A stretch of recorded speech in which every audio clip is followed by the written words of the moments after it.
공매를 하면 금 현물 가격이 어떻게 돼요? 금 현물 가격이 이제는 너도 나도 공매를 하게 되니까 이게 떨어지게 돼요. 반면에 금 선물 가격은 선물 계약을 통해서 너도 나도 사게 되니까 이게 올라가게 돼요. 그러다 보면 639과 590불의 차이가 없어져요.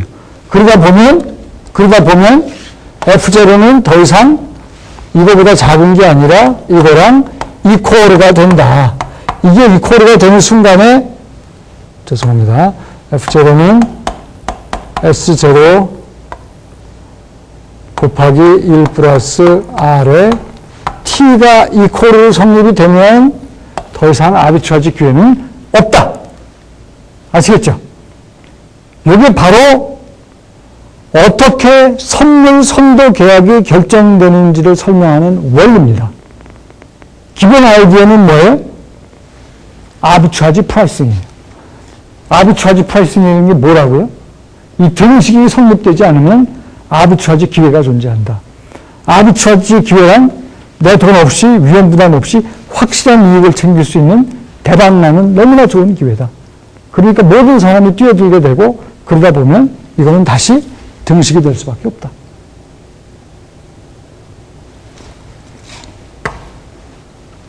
그래서 이것이 선물 가격 또는 선도 가격을 결정하게 만드는 공식이라는 겁니다. 선물 또는 선도 가격이라고 하는 것은 현물 가격에다가 곱하기 1 플러스 R, R은 여기서 물연금이에요. 그 다음에 파워, 지수로 만기까지의 기간. 조금 전에 얘기한 다 1년이었기 때문에 이 T가 1이었어요.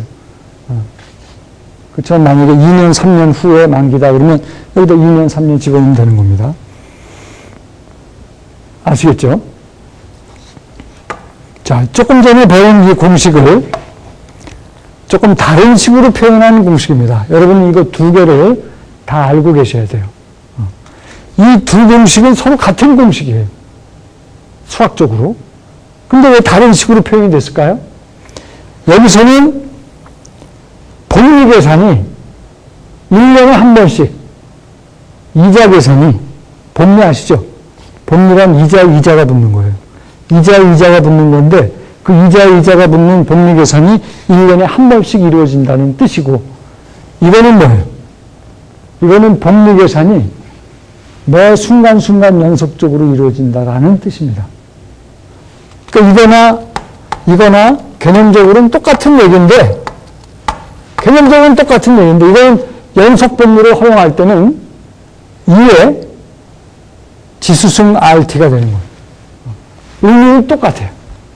실무에서는 그렇지만 이 공식을 쓰기 때문에 우리는 개념적으로는 이런 걸로 이해를 했지만 이거랑 사실은 똑같은 얘기고 복리 계산만 다를 뿐 아니라 연속적으로 복리 계산하는 거고 이거는 실무에서 또 많이 쓰이는 거기 때문에 우리는 이 공식을 둘 다 기본 공식인데 이 공식을 기초로 수정 보완을 할 겁니다.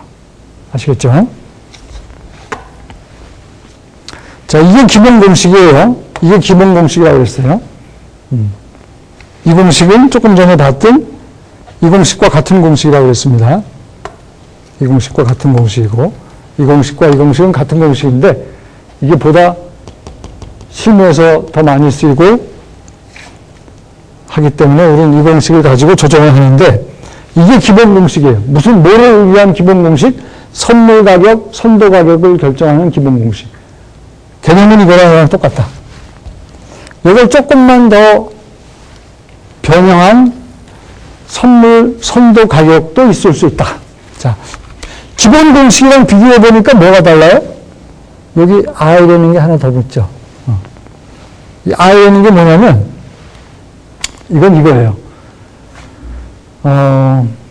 선물 가격을 계산을 하는데, 선물 중에 기초자산이 만기가 될 때까지 이자 지급을 하는 선물이 있을 수가 있어요. 대표적인 게 채권 선물입니다. 채권 선물, 금리 선물, 채권 선물 똑같은 뜻이에요.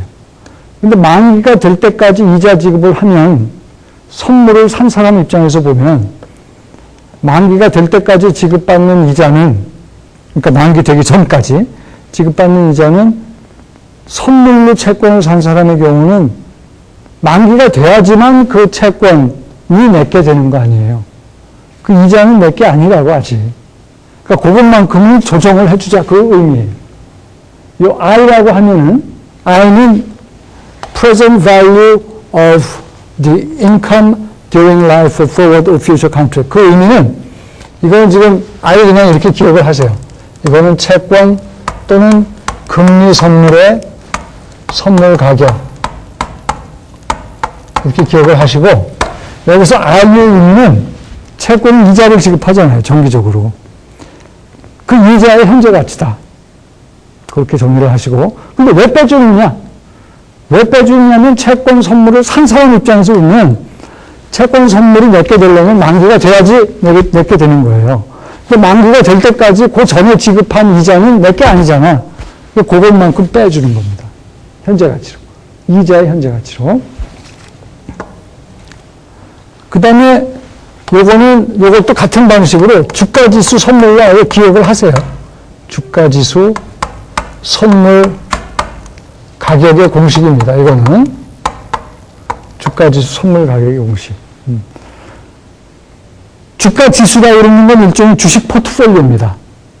내가 6개월 후에 만기인 주가지수 선물을 지금 샀다. 그러면 그 주가지수 주식 포트폴리오가 내게 되려면 6개월이 있어야 돼요. 근데 주식은, 주가 지수라는 건 주식 포트폴리오인데, 그 주식들은 뭘 줍니까? 어떨 때 줄 수도 있고 안 줄 수도 있고 하지만 배당을 주죠. 만기일 이전에 받게 되는 배당은 그건 누구 거예요? 내 거예요? 내가 선물을 산 사람이라고 가정하면, 주가 지수 선물을 산 사람이라고 가정하면, 내 게 아니죠. 만기가 돼야지만 그 주가지수 주식 포트폴리오가 내 거란 말이야. 그러니까 만기 이전에 지급되는 그 배당의 현재 가치는 일반적으로 구하기가 어렵습니다. 그 배당을 뭐 예측은 할 수 있지만 이자처럼 그렇게 확정 지을 수가 없기 때문에 이렇게 배당률로 annualized 연 몇 프로의 배당률로 환산을 한 다음에 그만큼 빼줘요. 왜 빼줘요? 배당은 내게 아니니까. 주가지수 선물을 산 사람 입장에서 보면 만기가 돼야지만 그 주가지수 선물, 주가지수, 주식 포트폴리오가 내게 된단 말이에요. 그 전에 지급되는 배당은 내게 아니니까 그것만큼 요 R이라는 게 금리잖아요. 5%면 5%. 이런 식으로 annualized 돼가지고 배당률입니다. 요 Q라고 하는 것은 average yield라는 건 그 비율이라는 얘기예요. 수익률, 배당률, 그거를 annualize 시킨 배당률이 있을 때는 그만큼 빼주는 겁니다. 아시겠어요? 그래서 기본 공식은 이건데, 채권 선물의 경우는 선물 가격이 이렇게 이자의 현재 가치를 빼준 형태로 표현을 할 수 있고, 주가지수 선물인 경우는 이렇게 annualized 된 배당률로 해가지고 Q로 무형금리에서 빼주는 형태로 해서 이게 뭐라고요? 주가지수 선물 가격이 되는 겁니다. 아시겠죠? 오늘 중요한 얘기를 했습니다. 선물 선도랑은 어떻게 차이가 나느냐? 그건 이제 다음 시간에 설명할 텐데, 지금까지 배운 걸로는 똑같다고 가정하십시오. 선물 선도 가격은 기본적으로 이렇게 결정되는 거다. 안 그러면 이 등식이 깨질 때 아비트라지 기회가 발생한다. 그죠? 그 다음에 이 기본 공식을 채권 선물의 경우는 이렇게 활용을 하고, 주가지수 선물의 경우는 이렇게 활용을 한다. 왜 빼주느냐?